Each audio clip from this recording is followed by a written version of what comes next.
एक माँ ने कहा बिना सीता के ना आए, दूसरी माँ कौशल्या कहने लग गई बिना लक्ष्मण के ना आए। हनुमान जी महाराज बोले देवी मैं आखिरकार किसकी बात को जाकर के कहूं, जाना चाहता हूं, मुझे आज्ञा दीजिए। जैसे ही आगे को बड़े आज्ञा लेकर के आज भरत की माता कैकेयी कहने लगी, हनुमान को प्रणाम किया, स्वयं हनुमान को प्रणाम कर रही है। क्यों प्रणाम किया? क्योंकि तुम राम के सबसे बड़े भक्त और राम के साथ हर समय रहते हो। वैसे तो मैं कुछ कह नहीं सकती, लेकिन हनुमान इन जो दोनों बहनों ने कहा उस बात को जाकर के मत कहना।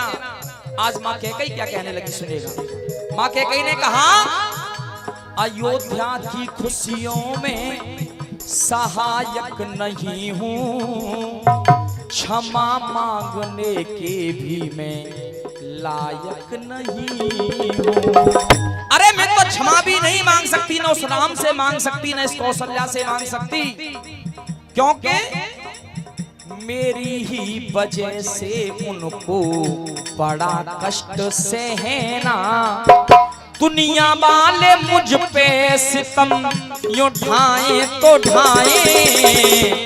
सुमित्रा ने कहा बिना सीता के ना आए, कौशल्या ने कहा बिना लक्ष्मण के ना आए, और माँ कैकेयी कह रही है अरे दुनिया वाले मुझ पे सितम यूं ढाए तो ढाए।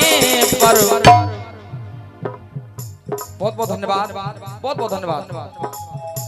अरे दुनिया वाले मुझ पे सितम यूं ढाए तो ढाए, पर बिना सिया और लखन के राम लौट कर न आए। कहा दोनों को साथ में लेकर के आना है, न सीता को अकेली लाना है, न लक्ष्मण को अकेले लाना है, दोनों को साथ लेकर के आना है। जैसे जिस इज्जत के साथ गए थे वैसे आना है। बड़ा भाव और बड़ा सम्मान मिल रहा है। आप बड़े ध्यान से सुन रहे हैं इस भजन को, मुझे बड़ा आनंद आ रहा है। बिल्कुल बिल्कुल सम्मान मिला मुझको इतना, कसर न कोई छोड़ी है। क्योंकि मैं कोई कलाकार नहीं हूं, कलाकार तो बहुत सारे गा करके चले गए और भी आएंगे, गाते रहेंगे। सम्मान दिया मुझको इतना, अरे कसर न कोई छोड़ी है। और बात अगर अच्छी हो तो सब तक तालियों का आशीर्वाद चाहूंगा। यहाँ सबके दिल में बस जाए वो राधा श्याम की जोड़ी है, वो राधा श्याम की जोड़ी है, वो राधा श्याम की। कैकेयी ने कहा दोनों को साथ में लेकर के आना। हनुमान जी महाराज बोले ठीक है देवी जाने दीजिए। अब बड़े ध्यान से सुनना इस भजन को, माताएं बहनें सभी भक्त जन बैठे हैं। आज जैसे ही हनुमान जी महाराज जाने को हुए, अब गौर करिए, आज लक्ष्मण की पत्नी जैसे ही हनुमान जी महाराज जाने को हुए, योगेंद्र भैया, आज लक्ष्मण जी की पत्नी उर्मिला हंसने लग गई। अब सोचिए जिसका पति मौत की नींद सो रहा हो, मौत की सैया पर लेटा हुआ हो, अगर उसकी पत्नी हंसने लग जाए तो सामने वाला व्यक्ति क्या सोचेगा। हनुमान जी महाराज बोले अरे तुम कैसी पत्नी हो, तुम्हारे पति के प्राण संकट में तुम मुस्कुरा रही हो। तब उर्मिला ने एक तर्क कर दिया। उर्मिला ने कहा हनुमान अभी थोड़ी देर पहले आपने कहा था कि मेरे पति का सर भगवान राम की गोदी में है, तो एक विचार करिए, एक बात बताइए मुझे।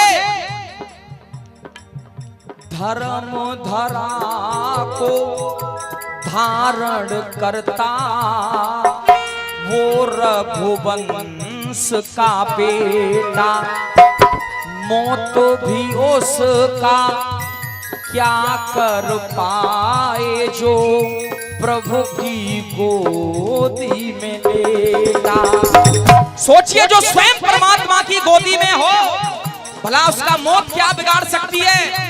हनुमान जी महाराज बोले ठीक है देवी सूर्योदय हो जाएगा, मुझे जाने दीजिए। उर्मिला फिर हंसने लग गई, मुस्कुराने लग गई। उर्मिला ने कहा हनुमान किस सूर्य की बात करते हो।